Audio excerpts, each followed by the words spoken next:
시각으로 보면 제자들의 행위가 전혀 이해가 될 수 없는 내용이지만 마가복음이 기록된 당시에 그 시각으로 보면 예수님의 행동이 오히려 이해가 되지 않는 파격이라고 할 수 있습니다. 예수님 당시에 아이들과 여자들의 그 인권이라고 하는 것은 전혀 존재하지 않았습니다. 공적 영역에서 아이들과 여성들은 독립적인 지위 그리고 사회적인 권리를 전혀 누릴 수가 없었던 그런 존재들입니다. 사람의 수에 들어가지 않았다는 것이죠. 그런 사회에서 제자들이 어린아이들이 오는 것을 막는 것은 지극히 당연한 것이고 이상할 것이 하나도 없는 것입니다. 하지만 예수님은 제자들의 그런 행동을 꾸짖습니다. 꾸짖었다는 것은 다른 말로 표현하면 분노하셨다 그런 표현으로 바꿀 수도 있습니다. 그러니까 어린아이들이 예수님에게 오는 것을 막아선 이 제자들의 행위가 단순한 것이 아니었다 하는 것을 이제 의미하게 되겠죠. 9장 37절에서 주님은 이미 이런 얘기를 하셨어요. 누구든지 내 이름으로 이런 어린아이 하나를 영접하면 곧 나를 영접하며 누구든지 나를 영접하면 나를 영접함이 아니요 나를 보내신 이를 영접한 것이다. 이 말씀을 가지고 이해를 해보면 제자들이 어린아이들이 예수님에게 오는 것을 막아서는 것은 예수님이 오는 것을 막아서는 것이고 그것은 결국 하나님을 막아서는 것이라고 연결해 볼 수 있습니다. 그러니까 예수님은 어린아이와 자신을 동일시하고 계시는 것이죠. 그래서 꾸짖었다라고 보는 겁니다. 예수님이 오시고 하나님이 오시는 것을 막은 것과 같다고 본 것입니다. 이것이 복음이 우리에게 준 영광이고 생명입니다. 복음이 들어가야 비로소 그 사람이 가지고 있는 사회적 배경이 어떠하든지 사람으로서 존중받고 대접을 받기 시작합니다. 그리스도 예수를 영접하고 그리스도 예수의 뜻을 바르게 이해할 때 사람은 비로소 사람을 정당하게 보는 눈과 태도가 생기는 것입니다. 어린아이와 여성들이 정당한 대접과 사람으로서의 소중한 가치와 역할을 부여받게 된 것은 순전히 복음 때문입니다. 복음은 사람을 사람답게 보게 하는 눈을 주는 것이죠. 그 사람이 가진 사회적 배경으로서 사람을 보는 것이 아니라 하나님이 창조하신 하나님의 형상을 가진 존재로서 보게 됩니다. 복음이 처음 한국에 들어왔을 때 중요한 특징이 여러 가지가 있는데 그 중에 하나가 성경을 공부하는 일에 굉장히 큰 열심을 가지고 있었다는 것이죠. 지금보다 훨씬 더 큰 성경을 공부하는 데 열심을 가지고 있었습니다. 그 중에 하나가 토론식으로 주제가 던져지고 그 주제에 대해서 성경을 근거로 토론하는 방식도 있었습니다. 어느 한 주제를 놓고 성경에서 그 문제를 어떻게 다루는가를 이야기하는데 그 중에 하나가 성경에서 부부가 동등한 쥐요 한 몸이라고 가르치고 있는데 이것을 우리가 실생활에서 어떻게 적용할 것인가에 대한 토론이 이제 벌어진 것이죠.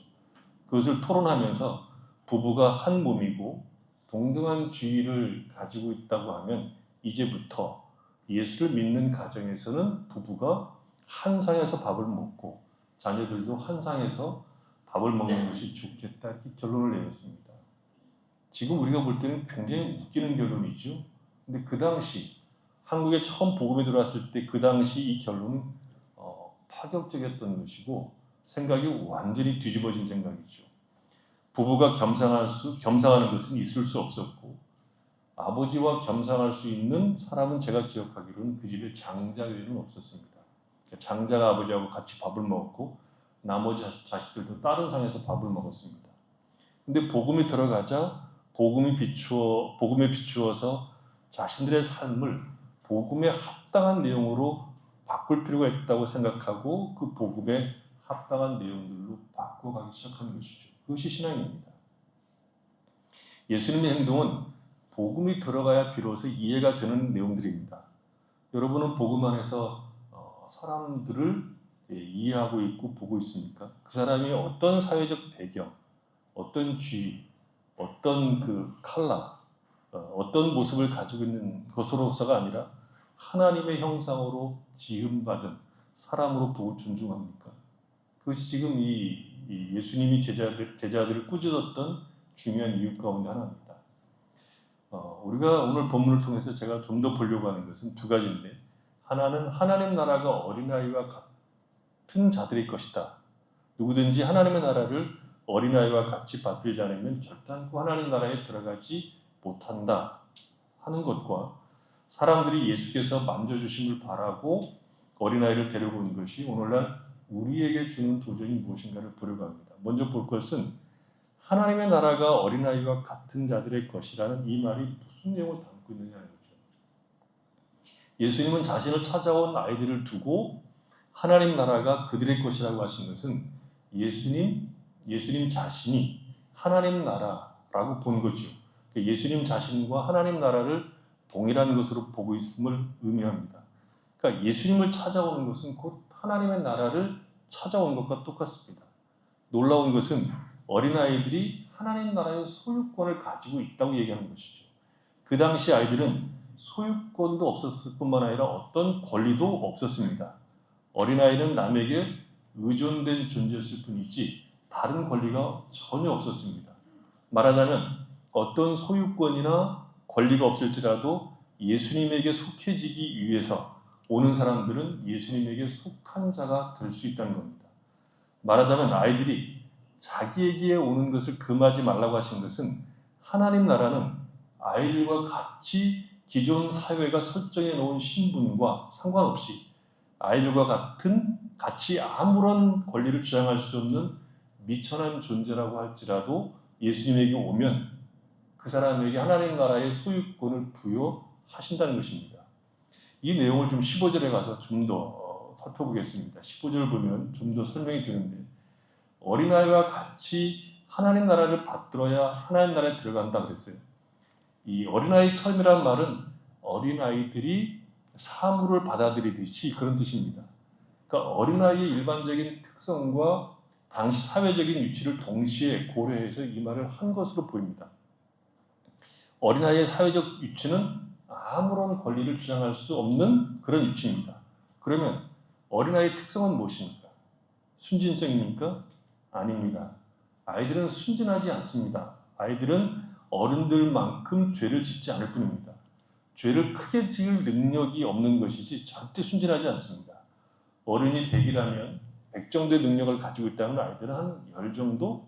그 정도로 가지고 있고, 그나마 아이들이 하는 짓은 어른들이 다 많이 들여다볼 수 있도록, 속이 다 들여다볼 수 있도록 스스로는 잘 속이는 것처럼 얘기하지만 어른들이 다 볼 수 있도록 투명해서 순진한 것처럼 보일 뿐입니다. 예수님께서 어린아이 처음이라고 하는 것은 그들이 가진 순진함이 아닙니다. 어린아이의 특성은 철저하게 부모에게 의존된 존재라는 것입니다. 어린아이는 사회적으로나 가정적으로나 절대적으로 의존되어 있고 어떤 권리도 가지고 있지 못하다는 겁니다. 아이들은 수동적이지 능동적이지 않습니다. 그러니까 어린아이처럼이라는 말은 그래서 하나님 나라에 들어가려면 어린아이처럼 수동적인 자세를 가져야 한다는 뜻입니다. 하나님 나라를 들어가려고 한다면 철저히 하나님을 의존해야 됩니다. 왜 그렇습니까? 우리의 실력으로 그 나라를 획득할 수 없기 때문입니다. 하나님께서 그 나라를 우리에게 주시기 위해서 방법을 일러주신 것이 아니라 우리를 그 나라로 데리고 가기 위해서 그 아들을 세상에 보내신 겁니다. 가는 방법을 제시하기 위해서가 아니라 우리를 그 나라로 끌고 가기 위해서 그 아들이 이 땅에 오신 겁니다. 그러니까 성경에서 구원을 얘기할 때 항상 강조하고 확인시키는 것은 우리가 하나님을 찾아서 길을 떠나 구도한 결과 만난 것이 아니라 하나님이 우리를 찾아오셔서 우리를 만나시고 우리를 죄에서 건지시고 구원해서 하나님의 백성이 되게 했다고 말합니다. 야곱이 형 예서의 눈을 피해서 삼촌 라반의 집으로 도망을 가다가 길에서 노숙을 하게 됐죠. 노숙하고 있는 야곱에게 하나님이 찾아오시는데 사다리를 내려놓고 찾아오십니다. 보통 사다리는 아래에서 위로 올라가는 도구지만 그때 야곱이 봤던 사다리는 하나님이 야곱에게 오기 위해서 내린 사다리입니다. 위에서 아래로 내려오기 위한 사다리라는 것이죠. 예수님이 그렇게 하신 겁니다. 너희가 야곱이 사다리를 본 것을 아느냐? 그렇게 내가 왔다고 예수님이 얘기하고 계십니다. 그러니까 하나님 나라는 어린아이처럼 수동적인 어떤 권리도 주장할 수 없음을 아는 자들에게 주어진 나라지, 나는 그 나라에 합당한 사람이라고 주장하는 사람들에게는 닫혀 있는 나라입니다. 우리가 잘 아는 요한복음 3장 16절에서 뭐라고 얘기합니까? 하나님이 세상을 이처럼 사랑하사 독생자를 주셨다는 겁니다. 세상이 하나님을 찾았기 때문에 그 정성에 감복해서 하나님이 우리에게 오신 것이 아니라 먼저 하나님이 세상을 사랑하사 독생자를 주셔서 우리를 구원하신다고 말합니다. 요한일서 4장 9절은 아주 명확하게 얘기하죠.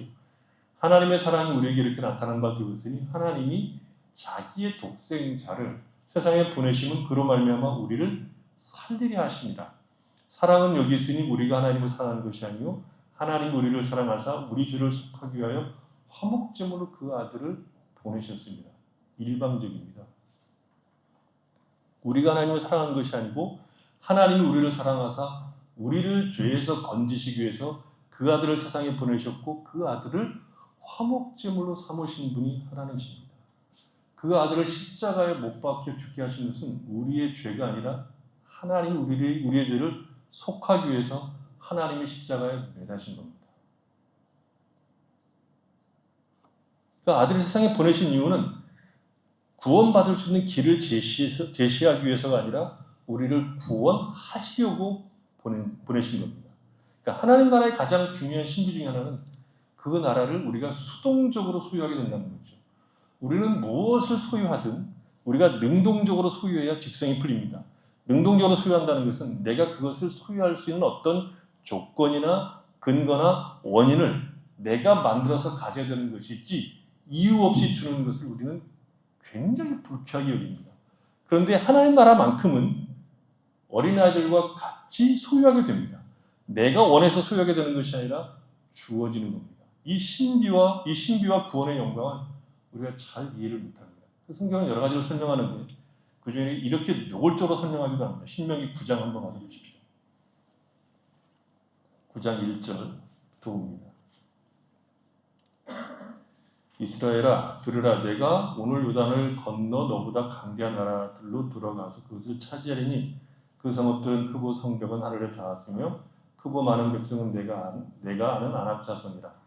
그에 대한 말을 내가 들었나니 이르기를 누가 아낙 자손을 등에 당하리요 하거니와 오늘 너는 알라 내 하나님 여호와께서 맹렬한 불과 같이 내 앞에 나가신즉 여호와께서 그들을 멸하사 내 앞에 엎드려지게 하시리니 여호와께서 내게 말씀하신 것 같이 너는 그들을 쫓아내며 속히 멸할 것이라. 내 하나님 여호와께서 그들을 내 앞에서 쫓아내신 후에 내가 심중에 이르기를 내 공의로움으로 말미암아 여호와께서 나를 이 땅으로 인도하여 들여서 그것을 차지하게 하셨다 하지 말라. 이 민족들이 악함으로 말미암아 여호와께서 그들을 내 앞에서 쫓아내시니라. 내가 가서 그 땅을 차지함은 내 공의로 말미암도 아니요 내 마음이 정직함으로 말미암도 아니요 이 민족들이 악함으로 말미암아 내 하나님 여호와께서 그들을 내 앞에서 쫓아내십니다. 여호와께서 이같이 하심은 내 조상 아브라함과 이삭과 야곱에게 하신 맹세를 이루려 하십니다. 그러므로 내가 할 것은 내 하나님 여호와께서 내게 이 아름다운 땅을 기업으로 주신 것이 내 공의로 말미암이 아니니라. 너는 목이 곧은 백성이라. 이왕 줄 거면 좀 좋은 말 하시면 주면 좋을 것 같은데 이렇게 험악한 말씀을 좀 하시면서 이야기를 하시는 거죠. 가나안 땅을 너희들이 얻을 만한 짓을 하거나 조건이 있어서 주는 것이 아니라 너희는 그 땅을 소유할 어떤 자격도 없다고 얘기합니다. 공의도 없고 정직함도 없고 더구나 목이 곧은 백성이라고 얘기합니다. 목이 곧은 백성이라는 것은 싸가지가 1도 없다 그런 뜻입니다. 그러니까 목이 얼마나 곧은 백성인가를 7절 이하부터 설명하는데 7절 이하의 그 목이 곧은 백성, 싸가지 없는 이 백성들의 모습을 보면 정말 목부림결입니다. 그런데도 주시는 이유는 조상들에게 하신 언약 때문이라고 얘기하죠. 하나님께서 그의 백성들과 맺은 언약이란 하나님께서 하시겠다는 하나님의 의지와 뜻을 표명한 것이 언약입니다. 하나님과 그의 백성들이 맺은 언약은 쌍방간의 합의처럼 보이지만 언약이기 때문에 실상은 하나님께서 그 언약을 반드시 이루시고야 말 것이라는 하나님의 맹세, 하나님의 굳은 의지를 나타내는 말이 언약입니다. 그러니까 언약이란 은혜라는 말의 다른 표현입니다. 하나님의 의지를 나타내는 겁니다. 말하자면 그 언약 상대방인 하나님의 백성들이 못난 짓을 하고 연약함에 빠지고 언약 조건을 충실하게 이행하지 않음에도 불구하고 하나님은 그 언약을 성취해서 그의 백성들로 하여금 하나님을 하나님으로 섬기도록 인도하시겠다는 것이 언약입니다. 그러니까 하나님 나라에 들어가는 것은 그래서 우리의 조건이나 충분한 권리나 우리에게 원인이 있어서 들어가는 것이 아니라 하나님이 어린아이 같은 우리를 그 나라에 들어가게 하는 겁니다. 하나님 나라는 그래서 정확하게 표현하면 들어가는 것이 아니라 들어감을 당하는 겁니다. 들어감을 당하고 난 다음에 우리가 어떻게 살 것인가는 다른 차원의 얘기고 들어가는 방법은 철저하게 수동적입니다. 내게 원인이나 이유가 없음에도 불구하고 주시는 겁니다.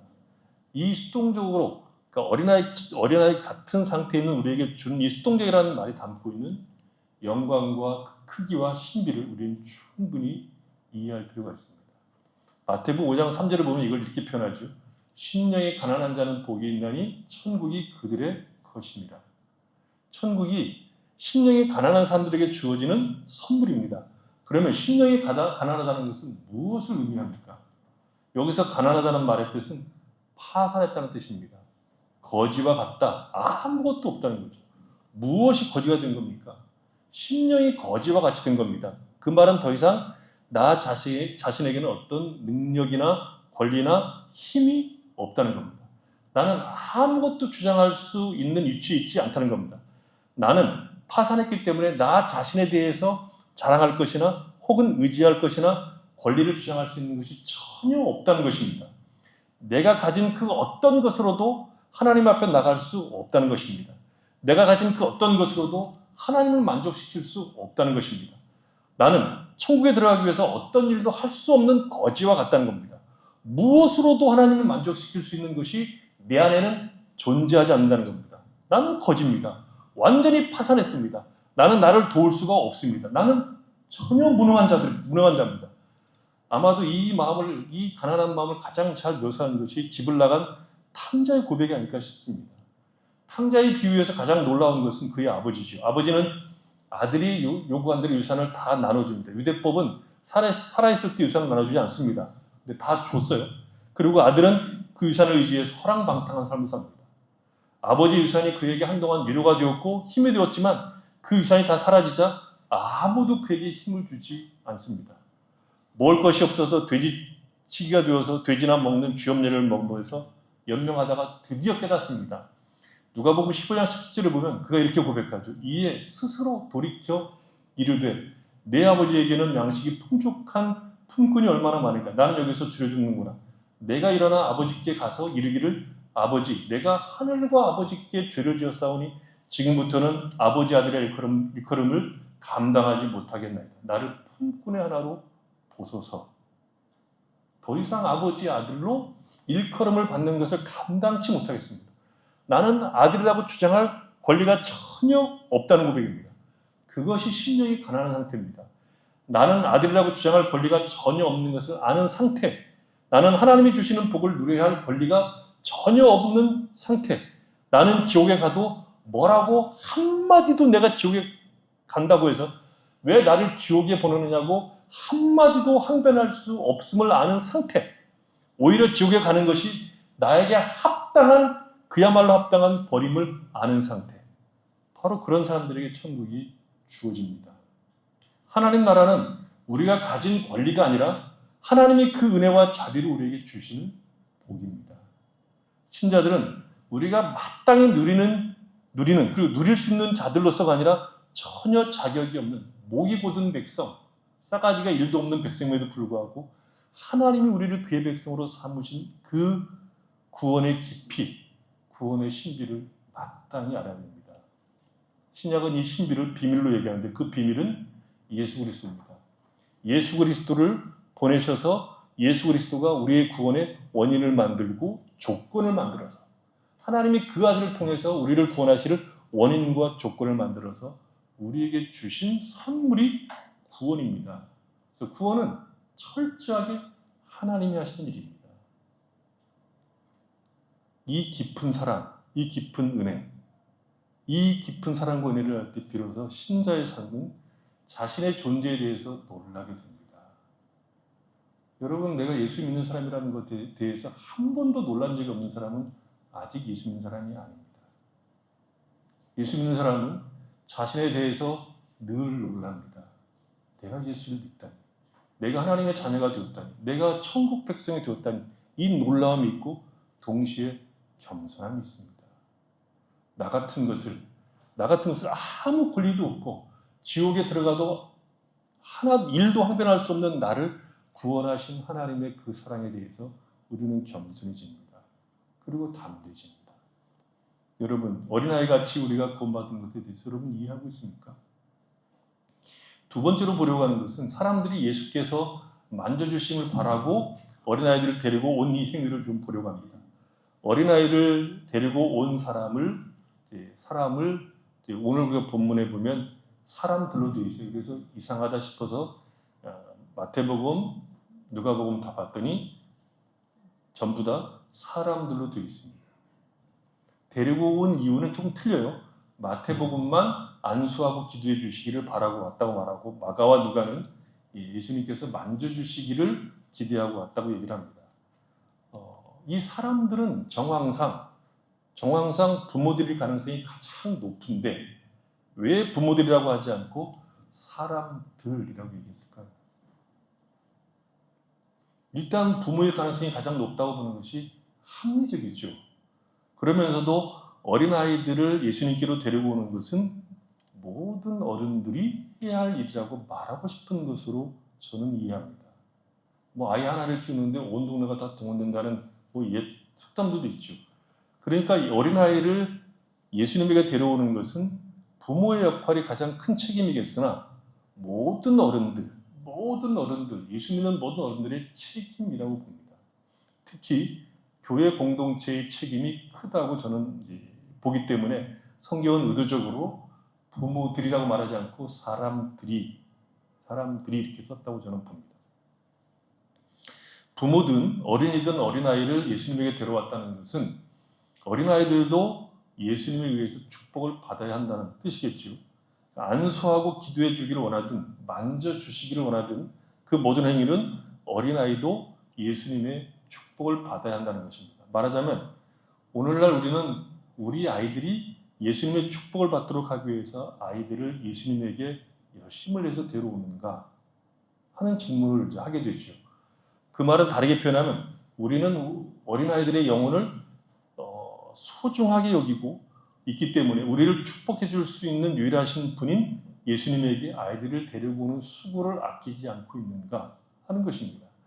사람들이 그것이 부모이든 다른 어른들이든 그 당시 상황으로 봐서 아이들을 예수님에게로 데리고 와서 예수님에게 만져 주심을 받아서 축복받기를 기대했다는 것은 매우 이례적인 행위였다고 볼 수 있습니다. 초론하지만 이 어린아이를 데려온 사람들은 아마도 예수님의 가치, 말하자면 그의 구속하심을 알았던 자들로 보입니다. 자신들이 예수님을 통해서 복을 받는 것과 같이 아이들도 예수님을 통해서 복받기를 원해서 데리고 온 것이겠죠.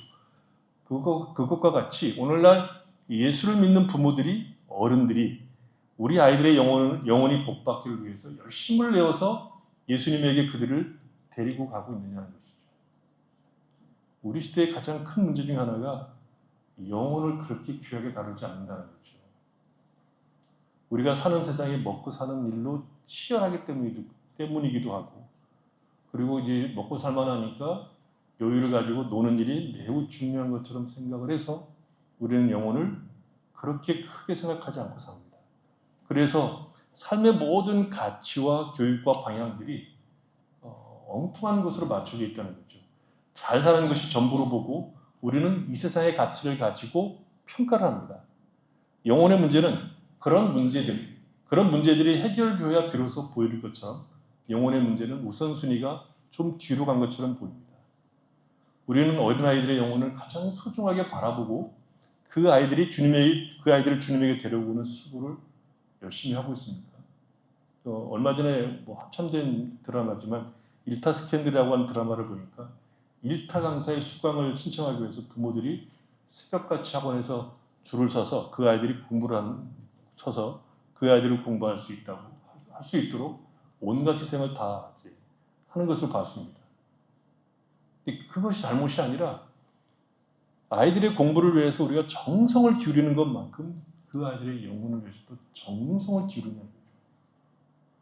우리가 사는 시대는 점점 우리로 하여금 영혼의 문제를 뒤로 하고 이 세상의 것들을 더욱 찾도록 요구하는 시대인데, 그런 시대에 우리는 우리 아이들의 영혼을 진심으로 염려하고 아이들을 예수님에게 데려가고 있는 수고를 하고 있는가 하는 것입니다. 예수님에게 아이들을 데려간다는 것은 무엇을 하는 것일까요? 1차적으로 가장 쉬운 것은 예배에 데리고 오는 겁니다. 교회와 예배는 하나님께서 가장 보편적으로, 그리고 보편적으로는 말이 가장 보편적으로 은혜를 베푸시는 곳입니다. 하나님의 은혜가 가장 많이 베풀어지는 곳이 교회요 예배입니다. 그래서 아이들이 교회에 빠지지 않도록 잘 출석할 수 있게 하는 것이 대단히 중요합니다. 오늘날 이것도 쉽지 않아요. 굉장히 어렵습니다. 교회와 학교가 충돌하면 우리는 언제나 교회가 양보를 하죠. 교회를 양보합니다. 생각해 보셔야 될 문제입니다. 세상과 교회는 항상 충돌했고 교회 출석은 세상을 늘 방해했습니다. 세상이 언제 교회 출석하는 걸 격려했던가요? 아닙니다. 지금만 그런 것이 아니라 늘 그랬습니다. 그리고 앞으로 늘 그럴 겁니다. 저는 여러분들이 알지 못하는 아주 귀한 자격증이 2개나 있습니다. 써본 적이 별로 없지만 자동차 정비기능사 2급을 가지고 있고요. 자동차 샤시 정비 기능사 2급을 가지고 있습니다. 원래 자동차 정비기능사는 제가 있을 때는 4개 있어야 되는데 4개 중에 2개나 제가 땄습니다. 그것을 가지고 공업사에 취업을 해서 일을 한 적이 있습니다. 제가 일할 때는 그 당시에 일할 때는 주 5일 근무가 아니라 한 달에 2번 쉬었습니다. 한 달에 2번을 쉬었고 나머지는 일을 했습니다. 주일을 2번이나 빼먹어야 되는 상황이 벌어졌는데 저는 반장님하고 딜을 했죠. 나는 주일날 일할 수 없다. 근데 이제 오라고 해서 가서 일을 했습니다. 허락을 받았는데 쉬운 일이 아닙니다. 주일 일하는 날 빼먹고 월요일날 가면 다른 사람들하고 보면 상당히 그렇죠. 거꾸럽죠. 근데 잘리지 않고 열심히 일을 했습니다. 제가 다른 일은 잘했거든요. 일찍 출근하는 일, 그런 야간 근무 이런 것들은 군수롭지 했기 때문에 잘리진 않았는데 결국 제가 그만뒀습니다. 공부를 해야 되겠다고 마음먹어서 공부를 해야 되니까 그만뒀습니다. 지금처럼 저처럼 하라는 얘기가 아니라 자신의 영혼과 아이들의 영혼을 위해서 하나님 앞에 나가는 일을 세상에서 가장 귀한 일로 가르치고 있느냐는 겁니다. 하나님의 축복이 가장 빈번하게 주어지는 것은 예배입니다. 저는 어느 예배에 눈에 두드러지게 성령께서 역사하셔서 은혜를 베풀어 주시기를 기대합니다. 그날은 저는 있을 것을 믿습니다. 오늘 우리 집사님 기도하셨는데 제 마음에 촉으로 마음에 들었습니다. 그런 날이 있을 겁니다. 주를 사랑하는 백성들이 모이는 예배를 하나님이 좋아하십니다. 왜냐하면 예배는 하나님이 우리에게 복을 주시기 위해서 주신 것이기 때문입니다.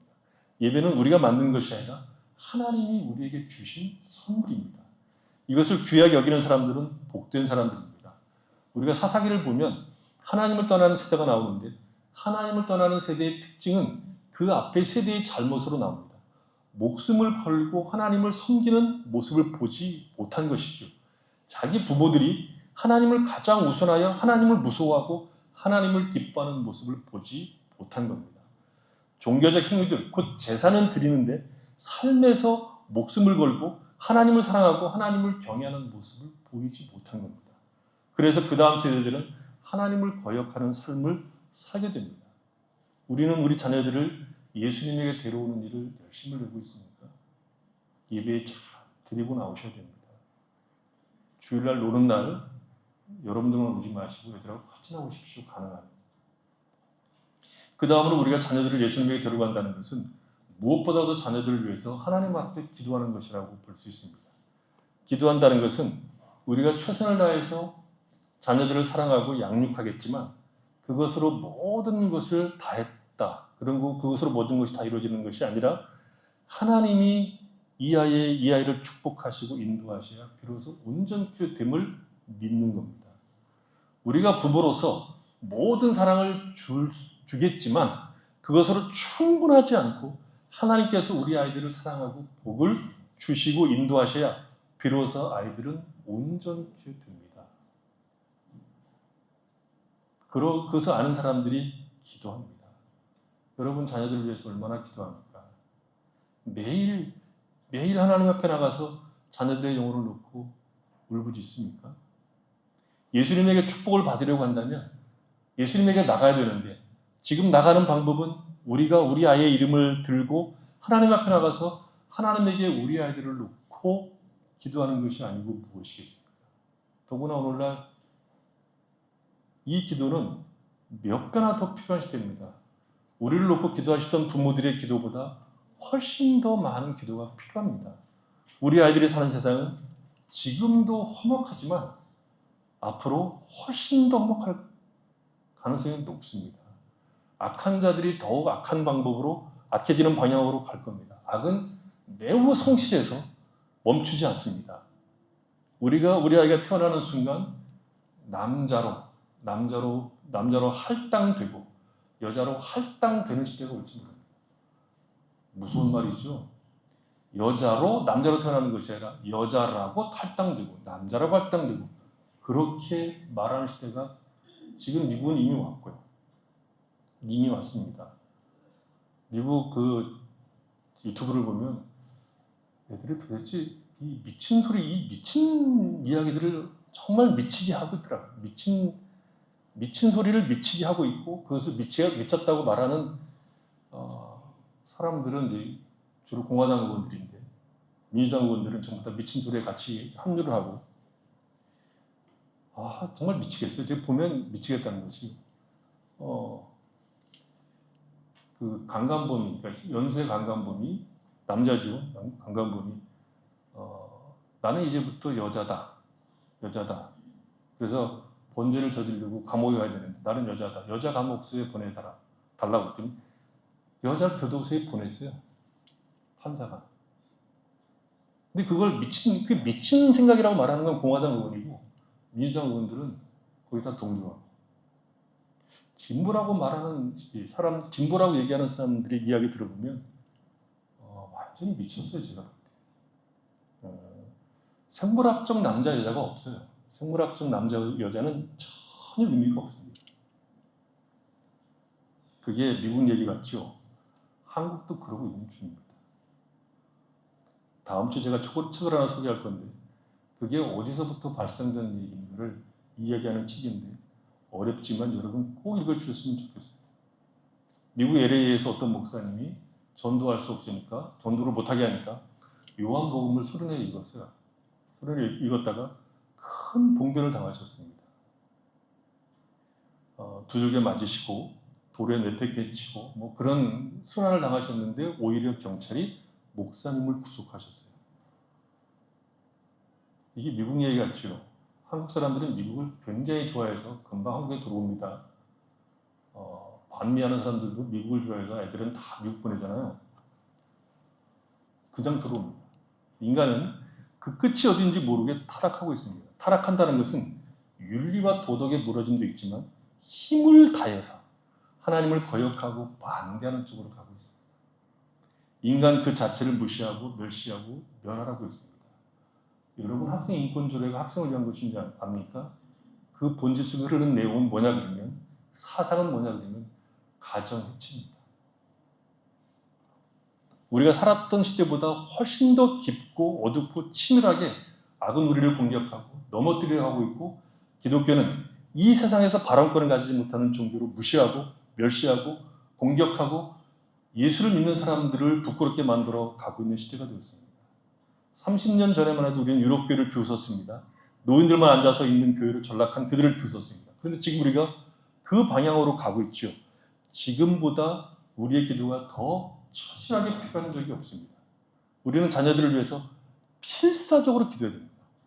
하나님께서 우리 자녀들을 구원하여 하나님의 백성이 되게 하시고 저들이 일생 동안 하나님을 섬기고 그리스도 예수의 구원을 의지해서 이 악한 세상에서 하나님의 사람들로 살아가도록 기도해야 됩니다. 세상에서 다 가졌는데 성공했는데 남부를 것 없는데 하나님과 연결이 안 돼 있다는 것은 축복이 아니라 멸망이고 저주입니다. 이 생각을 많이 안 한다는 거죠. 여러분 손을 보면 생각해 보십시오. 우리의 자녀들의 영혼을 위해서 얼마나 기도합니까? 얼마나 애가 타고 눈물로 저들의 영혼을 위해서 기도합니까? 아이들이 살아갈 세상이 보입니까? 그 끔찍한 세상이 보입니까? 그런 세상에서 우리가 할 수 있는 일은 날마다 우리 아이들을 주님에게로 데려가는 겁니다. 주께서 만져주시기를 기대하고 지금은 그느 때보다 적극적으로 우리 아이들을 우리 주님에게 데려가는 일을 해야 되는 시대입니다. 우리가 자녀들을 주님에게로 데려가면 주님은 외면하지 않고 반드시 복을 주십니다. 주님은 약속하신 대로 반드시 복을 줍니다. 우리가 주님께서 복 주시기를 기대하고 주님에게 우리 아이들의 영혼을 놓고 가서 기도하면 주님은 반드시 응답해 주십니다. 여러분 기도하십시오. 그 다음으로 중요한 것이 이겁니다. 우리가 부모를 포함해서 예수 믿는 어른 우리가 주님을 따라가는 사람이라는 것을 보이셔야 됩니다. 신명기 6장 가서 보십시오. 신명기 6장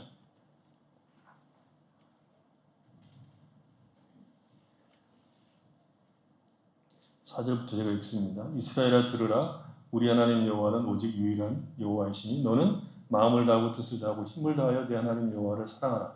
오늘 내가 네게 명하는 이 말씀을 너는 마음에 새기고 내 자녀에게 부지런히 가르치며 집에 앉았을 때든지 길을 갈 때든지 누워있을 때든지 일어날 때든지 이 말씀을 강론할 것이며 너는 또 그것을 내 손목에 매어 기호를 삼으며 내 미간에 붙여 표로 삼고 또 내 집 문설주와 발칸문에 기록할지니라. 아주 유명한 구절입니다. 4절에 들으라 하는 말이 히브리어로 쉐마라는 말입니다. 그래서 이 부분을 쉐마 교육이라고 별칭해서 부르기도 합니다. 근데 제가 보기에는 이 본문을 많이들 오해하고 있다고 생각이 들어집니다. 일반적으로는 우리가 자녀들을 부지런히 가르쳐야 된다고 얘기를 하죠. 7절을 보면 내 자녀에게 부지런히 가르치라고 얘기하면서 집에 앉았을 때든지 길을 갈 때든지 누워있을 때든지 일어날 때든지 이 말씀을 강론하라고 했기 때문에 부모들이 자녀들에게 말씀을 부지런히 가르쳐야 된다 이렇게 말하는 것 같죠. 그러면 맨날 가르쳐야 되게요. 집에 앉았을 때든지 길 갈 때든지 그러면 걔들 붙잡고 맨날 이거 해야 되잖아요. 물론 가르쳐야 됩니다. 근데 이것은 훨씬 더 다른 본질적인 문제를 얘기합니다. 자녀들을 이렇게 가르치기 위해서 전제가 있다는 거죠. 전제가 뭐냐면 가르치는 부모가 먼저 마음을 다하고 뜻을 다하고 힘을 다해서 하나님을 사랑하셔야 됩니다. 하나님이 오직 한 분이심을 알고 다른 것을 사랑하지 않고 오직 마음을 다해서 하나님만 사랑하는 전제가 요구됩니다. 그러니까 모든 가치와 내용과 목적을 하나님에게 초점을 두고 사는 것이 있어야 됩니다. 하나님보다 더 사랑하는 것이 없는 삶을 가져야 한다는 거죠. 교회만 가라고 하는 것이 아니라 부모가 어른이 이 세상에 오직 생명과 가치와 내용을 만들어내시는 분은 하나님 외에는 존재하지 않는다는 것을 삶으로 드러내셔야 됩니다. 그것을 6절에 보면 말씀을 마음에 새기라고 얘기하고 있죠. 누구에게? 자식이 아닙니다. 가르쳐야 될 부모에게, 어른들에게 하고 있는 얘기입니다. 8절에 보면 그것이 뭡니까? 말씀입니다. 그 말씀을 손에 메어 표로 삼고 이마에 붙여 기호로 삼으라는 겁니다. 그리고 집 문설주와 대문에 써서 도치라는 겁니다. 이게 무슨 말일까요? 액자에다가 하나님 말씀을 써서 벽에 걸어놓는 경우도 있죠. 벽에다가 하나님 말씀을 써서 붙이려면 이런 것을 붙여야 됩니다. 누구든지 나를 따라오려거든 자기를 부인하고 자기 십자가를 지고 따라와라. 이런 걸 붙여야 됩니다. 다른 거 붙이면 안 됩니다. 이런 거 붙여야 돼요. 근데 대부분 뭘 붙이죠? 믿는 자들에게는 능치 못함이 없다. 이런 것도 붙이잖아요. 내게 능력 주신 자 안에서 내가 모든 것을 할 수 있다. 이런 거 붙이잖아요. 그리고 식당을 하면 내 시작은 미약했으나 끝은 차한 게 아니야. 무슨 말인지도 모르고 다 붙여놓는 거죠. 쓴 것은 말씀이지만 의도는 뭐예요? 내용은 지 소원을 갖다 붙인 겁니다. 그건 말고 지금 신명기에 사는 얘기가 무엇입니까?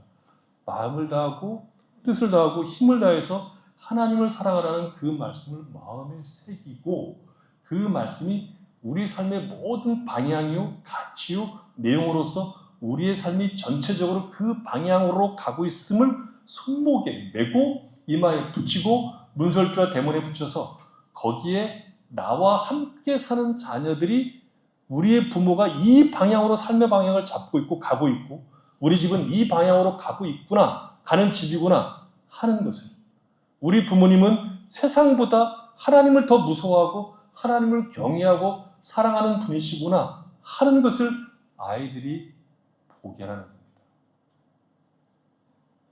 그리고 이웃들이 보게 하라는 뜻으로 하신 말씀입니다.